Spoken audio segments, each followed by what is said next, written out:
Shall we continue? One more talk between us and lunch. I'd like to introduce my colleagues, actually, as it happens from PwC. We have Chris Doman and Thomas Lancaster, with what seems to be a sort of annual talk now with some dispatches from the trenches. Thomas and Chris work on our threat intelligence team, and they're going to be talking about some specific malware families written in JavaScript. Thank you. All right, cool. So thanks for coming, everyone. I am Tom Lancaster, and this is Chris. And yeah, so we decided in our wisdom to give you a talk about JavaScript. So let's jump into it. We've got a lot of JavaScript to get through. And the clicker has failed. Mouse? Oh, it's the right-hand side only. OK, so kind of brief agenda. So obviously, your natural first question is, why JavaScript? So we should at least try and answer that question. Then we'll ease you in with some public examples of stuff being used by espionage attackers that you might already know, along with some facts that you might not know about those things. And then we're going to talk about two examples of actual fully featured malware written entirely in JavaScript that run on the host that you probably or might not know about. So, why JavaScript? Well, it's not because we're particularly good at it. We, in our team of people looking at kind of different threats, we don't have any former web developers, with the exception possibly of Chris, arguably. So syntactically, it's not the best language to look at, as lots of people on Twitter have noted. And we're not the best at it either. So it seems like an odd choice at first.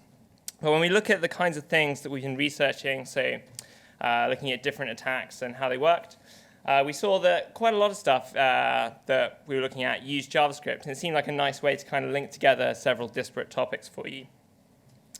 And there's been a couple of good examples of that recently with the Locky stuff, for example, and also there was a Firefox plugin, which was effectively a banking Trojan as well. So to ease you in, if you like, I'm going to hand you over to Chris to talk about Scambox. Thank you, Tom.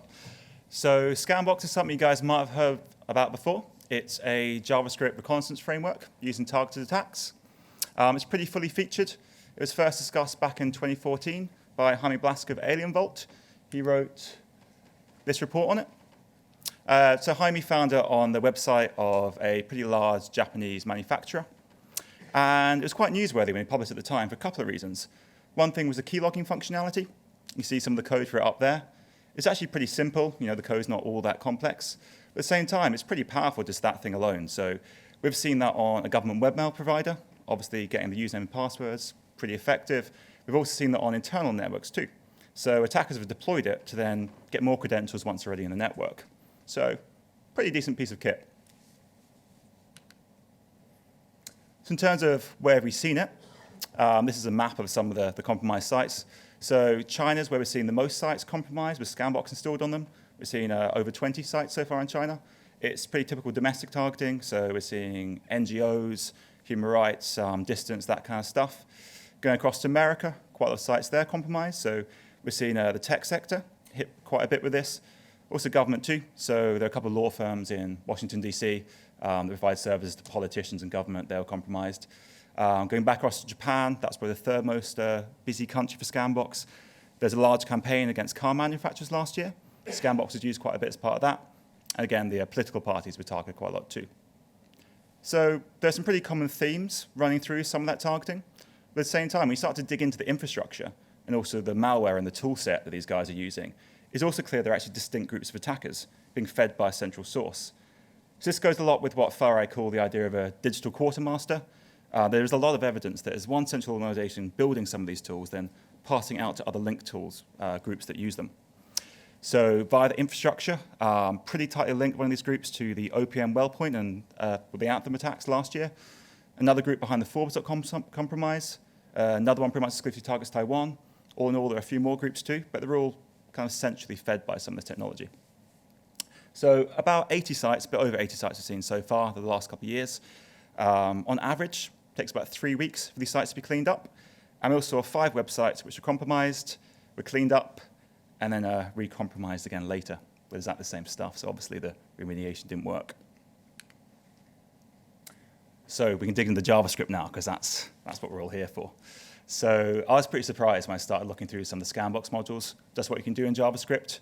Some of you guys have a bit more penetration testing background, might not be so much. This is one of the modules which identifies software versions based on whether or not folders exist on disk. They actually stole this code from the browser hacker's handbook. There's a lot of other functionality too, more typical exploit kit kind of identification. The key thing here is that this is not an exploit kit. We've seen 1 or 2 occasions of those 80 where Scambox has been deploying malware, but most of the time it's just getting data to help with later attacks further down the line. It's got some other cool stuff too, so it can identify internal IP addresses in some versions of Chrome, it can enumerate drives, so quite a lot of stuff going on with this. And this actually really annoyed me when I first saw this. It's always interesting to see how attackers react when you start publishing information on their toolset. So I'm going to try and pronounce it just like the last guy did. This is obfuscation. This is a polymorphic server-side obfuscation. Every time you reload the page, you get a slightly different bit of code back. They've swapped all the variable names with some horrible underscores, that kind of thing. So interestingly, the signatures released for Scambox still work on this. It just makes it a bit hard to look at. So while they can annoy us, we can annoy the attackers too. This is the server side of Scambox. This is the attacker's view. This is what they see from their side of things. So as it says up on the screen, if you can see it there, welcome to the Scambox. Again, I was pretty impressed when we first started looking through this. It's got quite a lot of functionality. So it's got IP address whitelisting, so you can make sure that only the victims and the networks you're interested in actually end up seeing a copy of Scambox. It's got IP address blacklisting, so you can try and stop security researchers from seeing this. It can deliver all the different modules based on user agent. It's got pretty good project management too. So if you have one Scambox server receiving all this data, a number of different compromised sites, it's got a really nice interface for diving through that data, all the key logs from the victims, you can browse to the machines that connected, that kind of stuff. It's got pretty good modular editing too. So this is the modular editor if you want to extend this. I mentioned before different groups have access to Scambox. Some of them have, some of the better ones have extended it with their own plugins too. And it's got a context-sensitive help. The English isn't great in some parts, but still impressed it's in there. So overall, it's a pretty good piece of kit. Our pen testers sitting there, they use something similar now. They've kind of co-opted Scambox for their own tests. So it's a good piece of kit. And the impression I got when I was looking at this, perhaps more the kind of thing built to contract, less the kind of thing a bunch of kids will be knocking together. But at the same time, these guys definitely do make mistakes. And this is my favorite one. So Scambox will normally run on MySQL. It's a pretty good choice. There's a lot of data. It can handle it. But for portability, particularly when running on compromised hosts, it will support SQLite. And one of the things about SQLite is if you delete the contents of a table, but you don't explicitly issue a flush command, with the actual database file itself, all that data is normally forensically recoverable. So what we found on 2 different sites was pretty clear evidence of the developers keylogging and performing reconnaissance against themselves, then leaving out for us. So from there, we can see the kind of software set of the developers, we can get the keylog data, all that kind of stuff they just published out there. So it's a pretty interesting mix of stuff. Yeah, that's their software. So what's the big deal? Why should you actually care about this? Like we said before, this is pretty much just reconnaissance, not really used for delivering malware. It's probably best described with an entirely different group that do something kind of similar. So there's a group that's pretty well known called Turler or Snake. There are quite a lot of publications around the last couple of years. They also have a reconnaissance framework too. Again, pretty well known for the last couple of years, but particularly since FARI published something on them a couple of months ago. They call it the Witz-Coven profiling kit. And there are well over 100 sites compromised with their kit. And all that data they get is a lot. Some of those sites have well over 1 million visitors. On the early versions of that kit, because of the URL shortening service they use, you actually see how many visitors, how many victims they had. And that's a one-touch example there. So it's entirely possible these guys have well over 100 million records to help them target their attacks. How would they do that? How would they use this data? So this is how Tom wants to use this data. He wrote this SQL statement pretending he had all that information. Once you've got a big database of all those people's networks, all their software versions, all that kind of stuff, you can start to tune your attacks. To say that the person you're targeting, you've been tasked to target this organization or this sector, they have a really old version of Flash. Well, that's a pretty good thing to target. It's also another good way of protecting your IP, too. You don't want to burn a 0-day if they're running a year-old version of Flash anyway. Or if they run a really old version of Office, well, at that point, maybe Spearfish is a better way to go. So combining all that data together can really help them launch more successful attacks. And both these kits are pretty good for that. So back to Tom. Cool. So hopefully that's something kind of familiar, or at least familiar to me. So I have a SOC kind of background originally. So everyone's seen that kind of JavaScript in exploit frameworks, but perhaps not for that use case before. But now we're going to talk about two malware families written entirely in JavaScript used by espionage attackers as well. And I wanted to preface it with two things. The first is that they're not related to one another, other than the fact they are both written in JavaScript. So don't go away thinking they're related. And the second of which is kind of the how do we know they're used in espionage? Well, basically we use this kind of simple way of trying to find new and interesting malware campaigns. So generally, at least at present, this still works. So if you can find a rare malware family, so a series of files, malicious files that all have something in common, and it's quite rare, and you can also prove that the targets or victims of that campaign are quite interesting, then you've probably found espionage. And also, we're pretty open about talking to other researchers at other companies to verify this as well. So we're pretty confident that both the things we're going to talk to you about are used in espionage. The first piece of malware we're going to talk about is called JJDOR. How many of you in the audience read this paper on the right-hand side? I'm going to guess, given the somewhat pen-testing atmosphere, probably not many. But even if you weren't a pen tester, the odds are you didn't see it because it was produced by an independent researcher and not like a big marketing campaign around it. And he wrote about this malware written in JavaScript, which we're going to talk about, and also its evolutions, and he called it Flaccid Rose. We're calling it JJDOR, so it's like jump door, because we're worried that if we called it Flaccid Rose, you just wouldn't take us seriously. You may have seen this article as well, which again flew under the radar. I'm sorry, McAfee, in the room, if you're in the room, but your marketing is terrible, so nobody saw this either, unless you were specifically looking for it. But essentially, this paper covered another one of the samples, and we're going to talk about the kind of end-to-end of this campaign as we saw it. So to kind of set the scene, for this set of malware, we saw activity through early 2015 up until about October. The targets that we can identify are in the USA, Western Europe, and Asia. And there are three main backdoors observed over time, kind of a slow evolution, if you like, all of which were JavaScript-based. And they actually used one VBS-based backdoor as well. But we don't like to talk about Visual Basic in a JavaScript talk. That's just not the done thing. So I mentioned the interesting targeting. So one of our favorite ways of doing that is looking at the decoy documents attackers give you when they give you their malware. So these are the kinds of decoy documents they were using. So some of them are fairly politically kind of inclined, but a lot of them are actually fairly heavy technical documents. So they're lists of parts that go in airplanes, the big engineering conferences and that kind of thing. And that, as you can imagine from the map of the world, you can imagine which targets are where in the world as well. My personal favorite of the Lure documents isn't actually one of the ones that had a theme at all, but is one of the kind of, I would call it a timeless spearfish, which is the promise of salary and bonus data that's been mistakenly sent to you. And so in this case, the attack sends some salary and bonus data, perhaps to someone who shouldn't see salary and bonus data, but they'd really like to know what their colleagues earn, so they click on it anyway. They might get a macro prompt, but of course, as the last talk showed, they're going to click Enable Macros. It's what they were programmed to do from an early age. When they do that, the bit I like is that in addition to the malicious part of the macro, which goes and installs the malware, they went to the trouble of writing another bit to the macro, which puts up this little prompt to tell you that, sorry, the salary data is password protected, which means that the attacker can save on having to produce a plausible decoy document, because the user probably thinks, oh, I wasn't even meant to see this. Oh, I better just pretend I never even got this document. It wasn't for me. So I really like that one.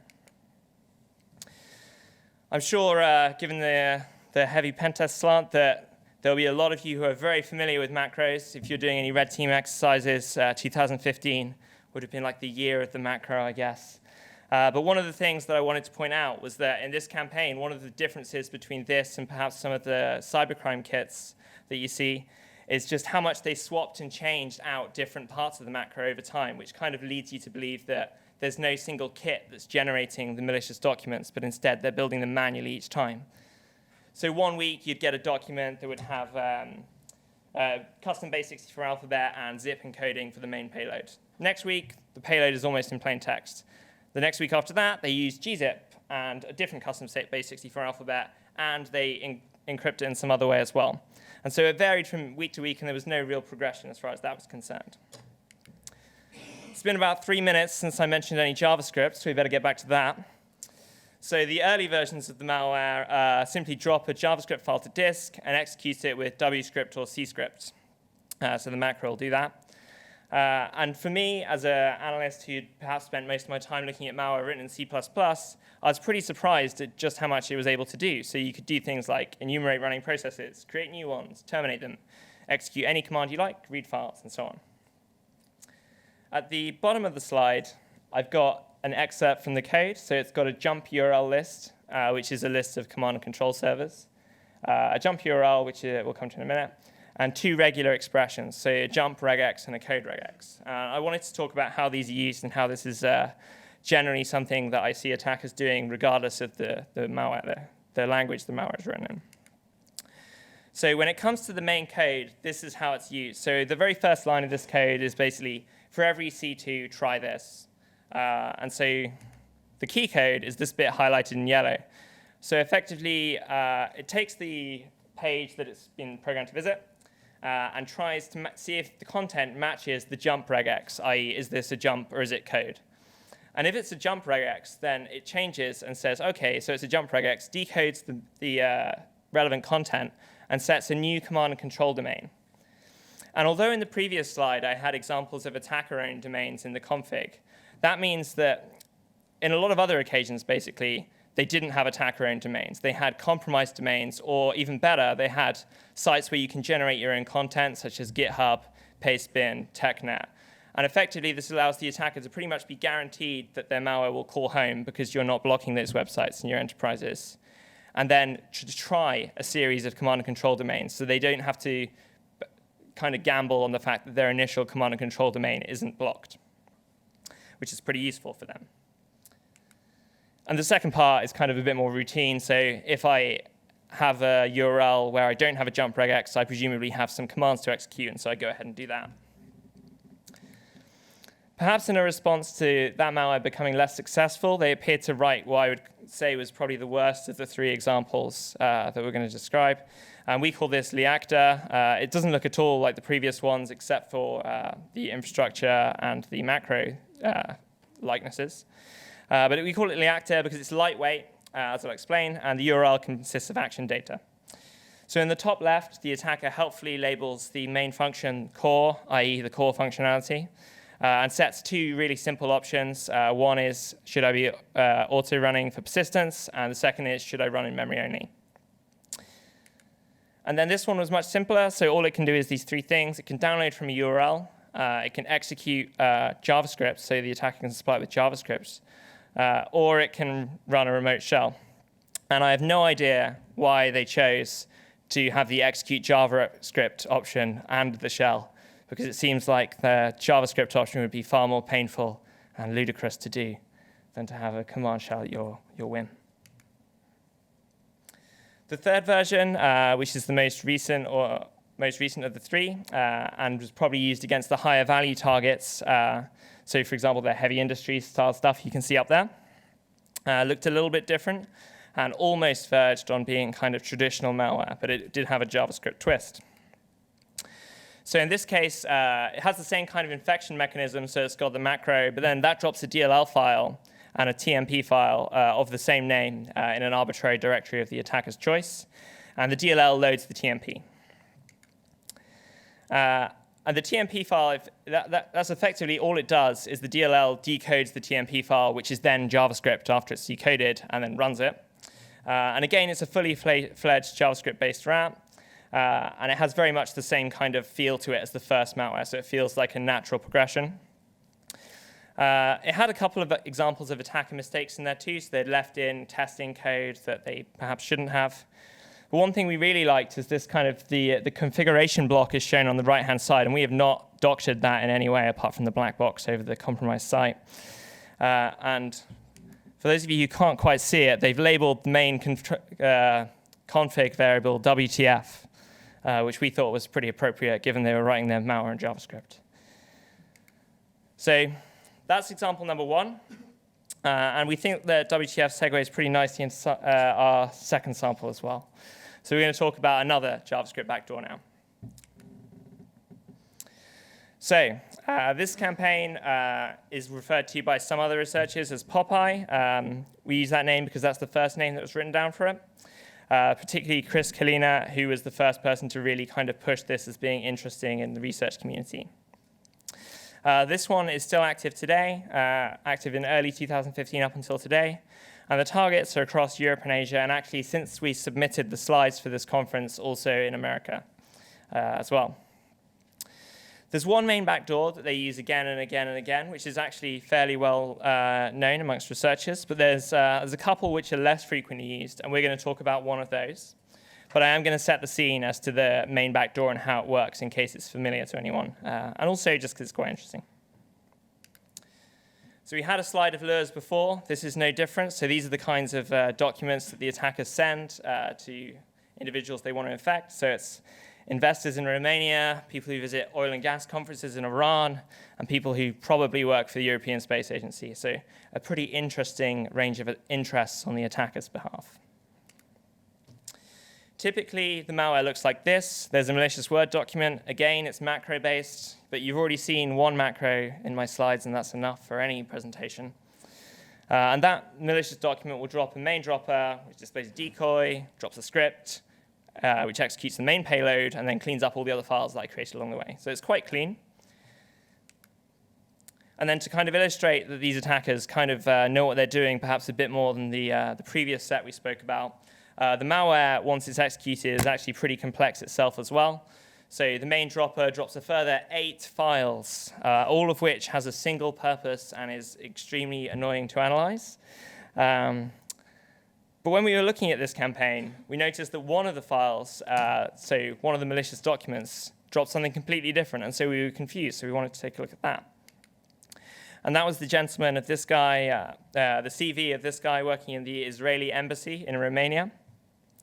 And the file we dropped was an XPI file, which at the time I saw that in the kind of sandbox logs, and I was like, oh, I have no idea what an XPI file is off the top of my head. But perhaps I could turn to my friend Chris and ask him. Well, you certainly can, Tom. So I'm sure, unlike Tom, you all know what XPI is. It is, of course, a Firefox plugin. I'm sure you really knew that. So this diagram looks just like the one you saw a minute ago, except down there, instead of xstarter.exe, instead of that perhaps more normal backdoor, you now got the Firefox plugin. And you might be surprised what it does. So when we're looking at this, at least I thought at first, it's probably going to be stealing Firefox passwords, that kind of stuff, if it's a malicious Firefox plugin. But no, it's not that at all. It really is there right in the place of that first stage backdoor, in the place of the compiled code xstarter.exe, and the functionality matches that. So the first thing to do when looking at this is to open up in a virtual machine. Again, I was fooled by this. So I installed it and I couldn't find it. I looked in my Firefox plugins, and this is the only one I saw. Turns out it takes your local character set and installs itself as the lang pack. So depending who's analyzing, you see something different. It got Tom as well. It does not get Firefox. It does warn you this is not a verified Firefox plugin. But if it's good enough to get us, I'm sure a user would be fooled if they're trying to work out what was going on as well. So let's start digging back into JavaScript again. So main.js is where you expect to find most of the code in a Firefox plugin. It certainly is here. It also contains the core malware functionality too as well. So it's got the same kind of case switch on the commands that the attackers are sending down to execute. It's also got all the functionality to then execute those commands. 1.js has the crypto in it for all the command and control going over the wire. These guys are really good. They do know their crypto. It uses AES. It supports updating the key over the wire as well. And then 2.js just supports all those commands, so it allows for the network backwards and forwards.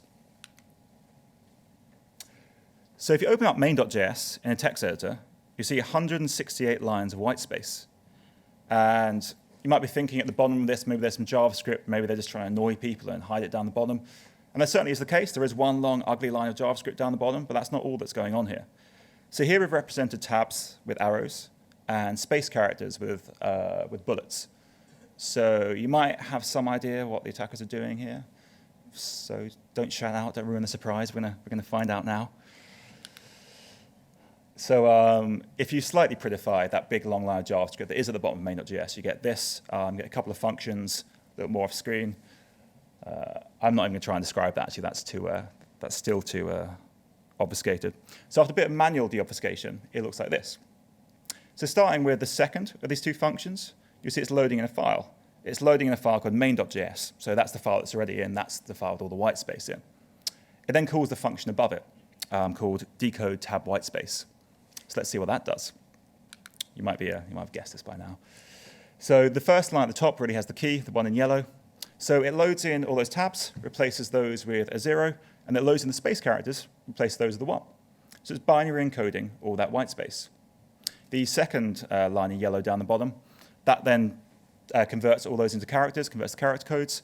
So once you run all the data through and you see what this is doing, then you get to see all the variables. You get to see all the really interesting stuff you need to see to actually understand what this plugin is doing. At this point, we're pretty excited, because for one thing, we could actually find out what this thing did. Also thought we'd be rich and famous. We discovered a new technique. Alas, no, we had not.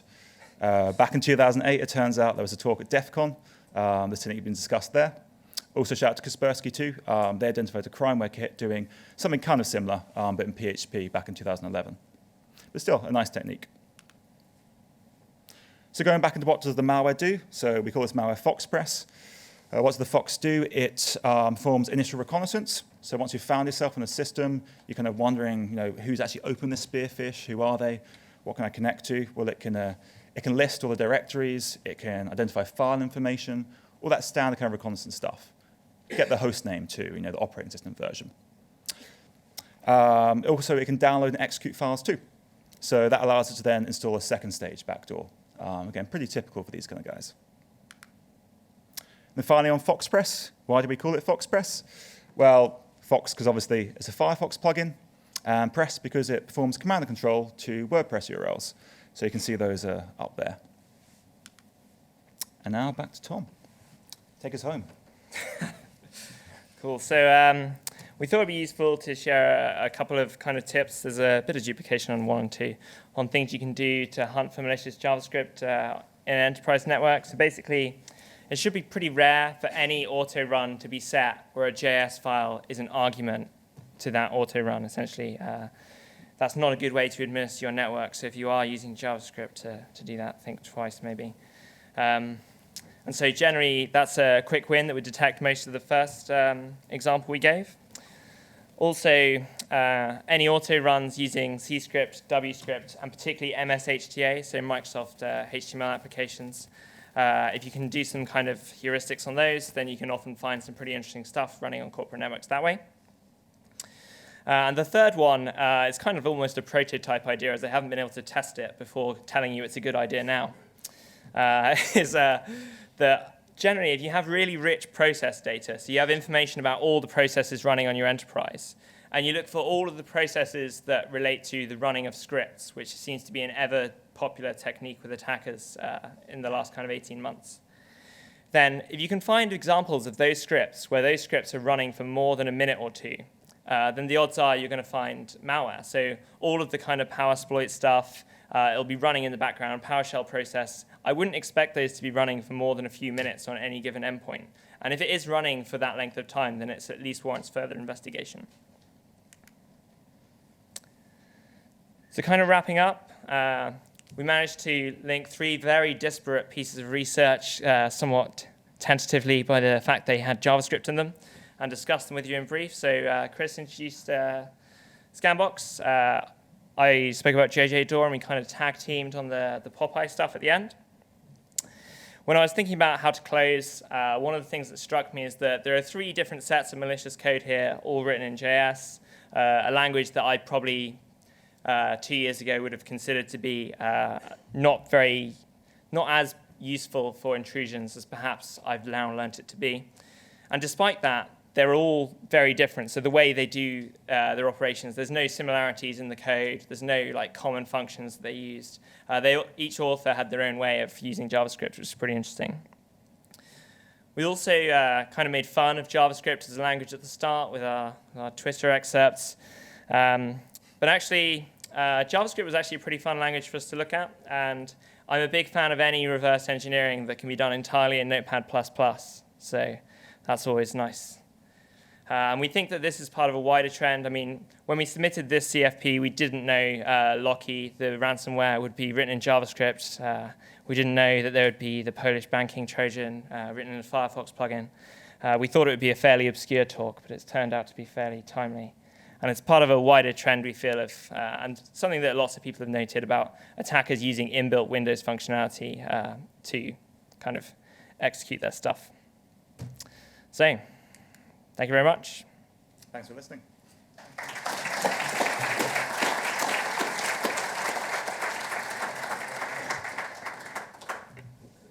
I think we've got time for one or two questions. If anyone's got anything to ask, guys.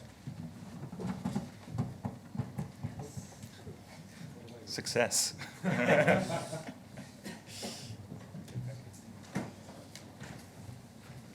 Okay, that's great. Thanks, Chris and Tom. Very interesting talk. It's now lunchtime, so it just remains for me to thank our sponsors once again, and particularly thank PwC for providing lunch. I'm kind of aware that's sort of me thanking myself, but actually it'll be our partners, not me, that are funding the lunch, so thank you.